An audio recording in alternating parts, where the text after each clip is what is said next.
Welcome back to Ridgehaven Homestead. I'm Lori, and today we're doing something kind of fun. We are making honey herb cough drops. It's cold and flu season. We need all ways to keep our arsenals up, and I love to have things made with natural ingredients. So it takes simple ingredients. You can do it several different ways. Today we are going to be using honey and essential oils, and we're also going to be using some herbal tea. You can kind of fudge with the ingredients and make it to your specifications. Just knowing the process is what you need. Welcome to Ridgehaven Homestead. From the mountains of Upper East Tennessee, we share snippets of our off-grid life, cabin build, and garden blessings. Pour yourself a cup of tea, sit back, and take a peek into our off-grid home and family.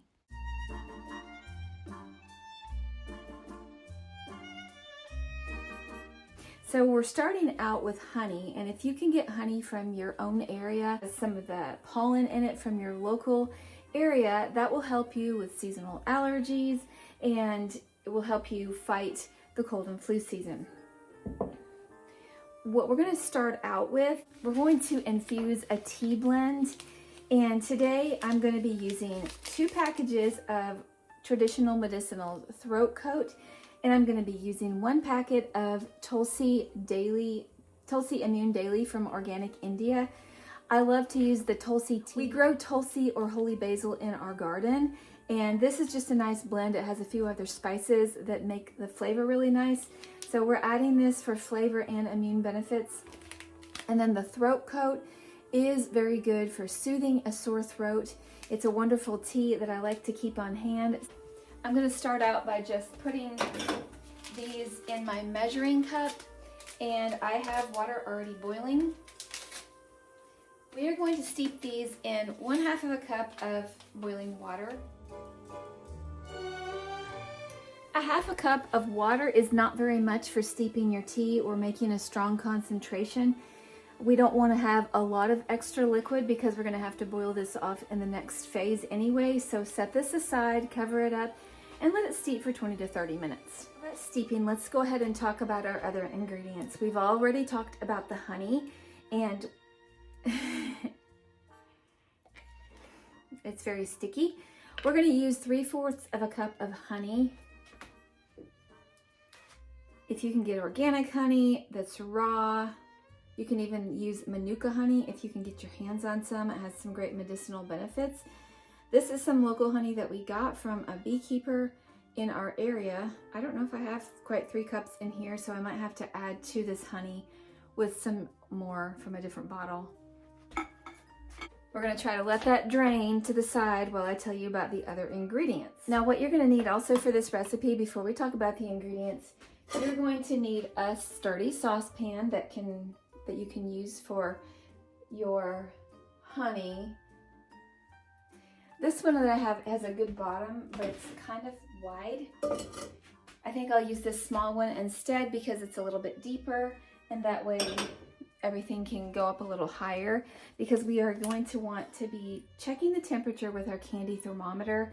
And so I'm going to have to slide my clip down so that it will fit on the edge of my pan, just like that, and that's what we're going to do. Okay, so our honey is going to go in there, and we're going to be adding some different essential oils along with our tea. And let's talk about the essential oils. One of the oils that we're going to be adding is lavender. I have this organic lavender from Rocky Mountain Oils. Lavender is a nice soothing, relaxing herb that can also be good for cold and flu season. It can soothe your mucous membranes, so we're adding a little bit of this. We're going to add 1 drop of oil of oregano. This is a stronger herb, and so if you have any question about it, if you're going to like an herbal cough drop, I would probably leave the oil of oregano off because it tends to be kind of hot. So this is one to add if you're brave and if you have some taste buds that will allow it, because it's quite spicy. But oil of oregano is like one of the kings of the herbs that is good for combating sicknesses, cold and flu, bacteria and viruses. It's just really great to add to your herbal arsenal. So put this in at your own risk. Eucalyptus is an oil that you definitely want to add if you're trying to make cough drops to suppress a cough and to clear phlegm. Eucalyptus is one of the best that I know for opening up your respiratory passages. Eucalyptus and honey. If you add nothing else, eucalyptus and honey are what you want. Cyprus. Cyprus is good for breaking up phlegm, and we're going to add a drop of cypress oil as well to our mixture.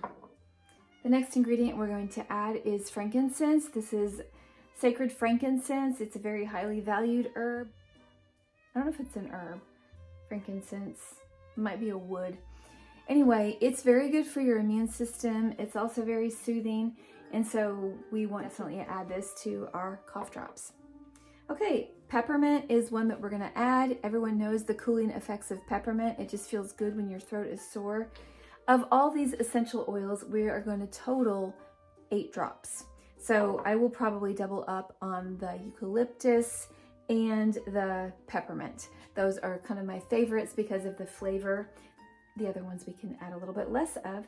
But the one thing that we also want to add to this to give it a nice kick, an immune boost, and great for cold and flu is some fresh ginger. So I'm going to go ahead and grate just one teaspoon, a little bit, well, slightly more than 1 teaspoon of fresh ginger, and that's what we're going to add. And while this honey is pouring and while my tea is steeping, I'm going to grate this. I like to grate my ginger on the finest setting. And it smells really good.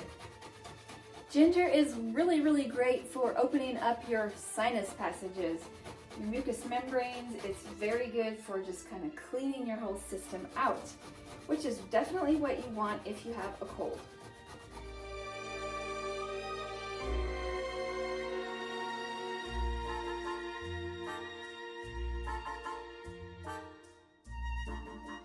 Okay, freshly grated ginger is going to clean you out. It looks like I need to add a smidgen more honey, and I need to get some parchment paper or wax paper to line a cookie sheet. Okay, I've just lined a cookie sheet with some parchment paper because we are going to literally drop our drops onto this. You can use a mold if you have it, a silicone mold.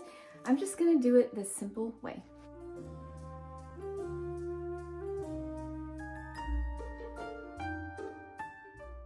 If you happen to have any honey that has crystallized, it's perfect for this because if you're going to heat it, it won't matter.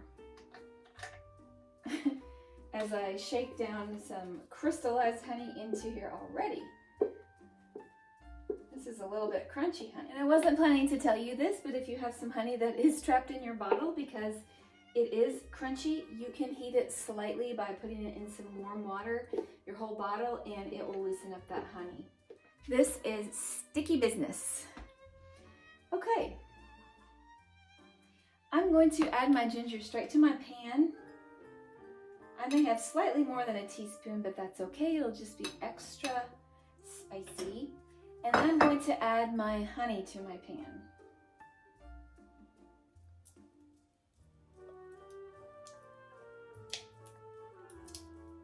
Sticky, sticky, sticky.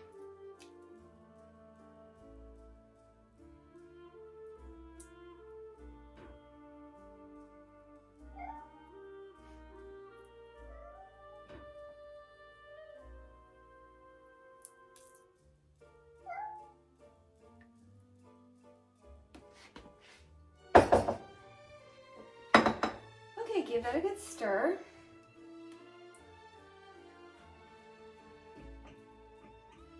If you have your tea steeped sufficiently, you can add it at this time. I'm just going to go ahead and start heating this on my stove, and I will add my tea in just a moment.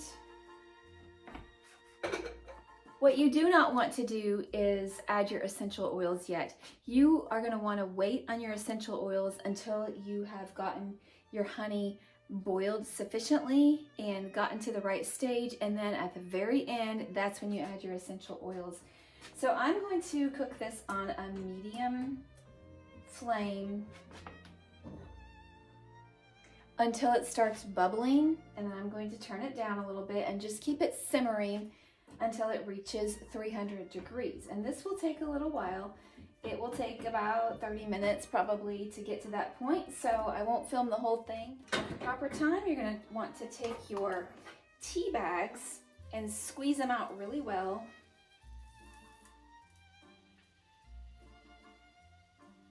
and then squeeze all that juice, all that tea right into your honey. Make sure you squeeze them really well, because that's getting all those herbs and spices out into your honey. Now, if you desire to, if you have dried elderberries, you can add those to your tea, and then it will make an extra immune boosting syrup, which then you'll be adding to your cough drops. So there's all kinds of things you can add if you decide to. We're just kind of doing it the basic. And if you decide not to use the tea with the water, then this process will take a lot less time. At this point, we can see that the liquid is starting to boil. It's quite liquidy at this point. And so what we're going to be trying to do is reduce this until it gets to a hard crack stage. And so it's going to take us a little while.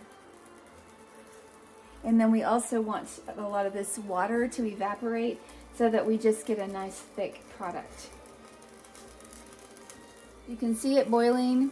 So just keep it boiling at a nice steady rolling boil. We can turn it down a little bit now that the whole thing is boiling. What you don't want to do is let it boil over, because then you're going to lose all of your product. You have to keep an eye on it so it doesn't rise up too much and go over the pan, and so I'm going to keep an eye on that.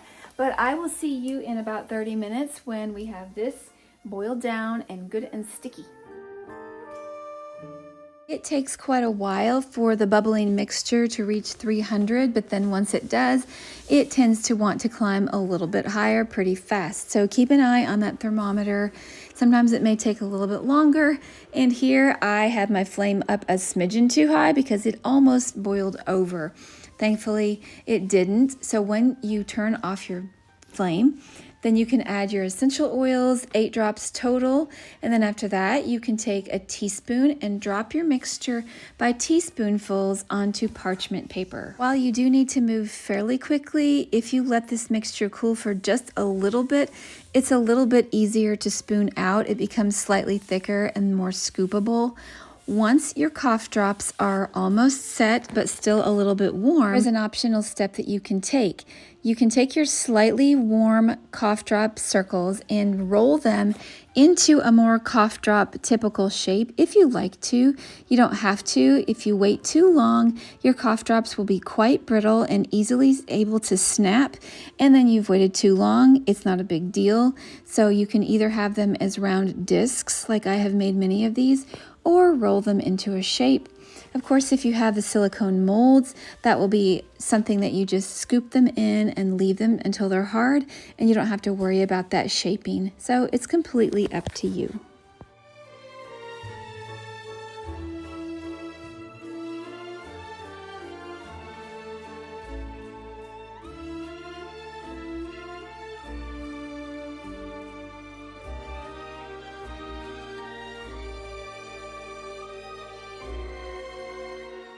Because of the nature of making basically a hard candy, you can get a lot of sticky and hardened residue on your stove and in your pan. I like to remedy this by I will simply fill my pan up with water, bring it to a boil, and let it simmer until all of that sticky hard stuff is removed. And then I don't throw it out. I just put it in a jar, and it makes a great tea.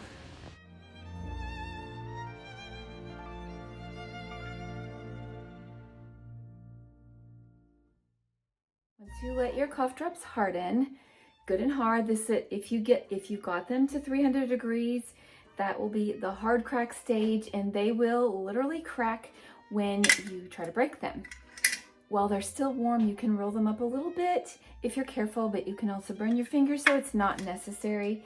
Now these are a different shape of cough drop, but that's okay with me.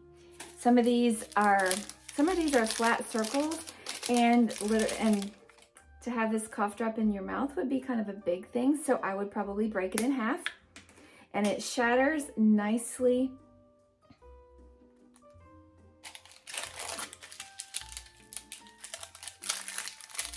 I love the flavor of them. For me, the flavor of these is quite pleasant. The essential oils are pretty mild, and I feel like I probably could have added some more to ramp up the benefits, especially of the eucalyptus and the peppermint. But 8 drops is very conservative. You can play around with it, just be careful. I like to use organic essential oils if I have them available to me, and always get essential oils that are triple checked and quality assurance and all that. Once you have your cough drops wrapped, you want to store them in an airtight container, because anything made with honey seems to absorb the humidity in the atmosphere and in the environment, and they can very easily start to get runny again. Now these, I got to the really good hard crack stage, so I don't know if they'll do that, but I know that there's a tendency to do that. So I would save these personally for home use. These probably aren't the ones I'm going to put in my purse. I feel like as hard as these are and the point that I got them to, I think they're probably safe, but just to be on the cautious side, definitely wrap them up in parchment paper or wax paper and use them at home. And I like to have things around the home for when I need them. So if you don't want to wrap them in parchment paper or wax paper, you can also dust them with either cinnamon powder, slippery elm powder, cocoa powder. I've heard all those things work really well. Cornstarch if you'd like. That gives it just a little bit of a powdery finish that's not as likely to stick to each other. But I like to wrap them individually. If you want to wrap them in, if you want to coat them in powder, then you may be able to store them in a jar without wrapping them. I have not tried that yet. I just like to do it like this because it's easier, keeps things from sticking together. And I like this fun jar that has the little top on it because it's easy to get to. It's nice and wide mouth. And of course I got this at a thrift store, but you can find them at other places. A nice wide mouth mason jar would also do the trick. That's about it. They're really quite easy to make. I would add the caveat of be careful of over boiling because it's really hard to get off of your stovetop. But if it does boil over, like it did on mine, you can put a damp rag or paper towel on it and let it sit there for a while, and it will start to get soggy and you'll be able to scrape that off even with your fingernail. If you want to get the candy or the cough drop syrup off of your pans, if it's gotten hard, you can fill it with water and boil it, bring it to a boil on the stove, and that will get everything out. And what I did with mine is simply put it in a jar with a lid, and so it basically made a diluted. After I boiled my syrup and to clean out the pot, I just poured it into a jar, and now I have a throat soothing, basically a honey flavored tea, which I can use anytime.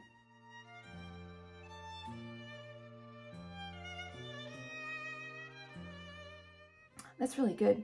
It's very refreshing, mildly herbal and mildly honey, but you see the dark color.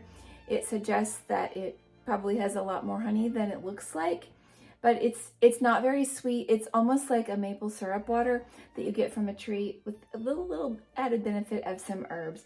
So don't waste anything. Clean out your pot and then drink it for tea. It'll also give you some of the benefits of those herbs and essential oils and honey. That's all. I hope you make these. They're really quite easy. I found that I didn't really need to have the silicone molds. Someday I might invest in those, and it might be kind of fun to have them all uniform. But for now, I like my random shaped ones. They're kind of rustic. They're kind of fun, and so I hope you make them. Let me know how you make them differently. There's so many recipes out there for making honeyed cough drops, and I'd love to know which is your favorite way because we are all learning together. Don't forget to like and share this, and leave us a comment to tell me your experience with homemade cough drops. Until next time, stay safe, be well, and may God bless you.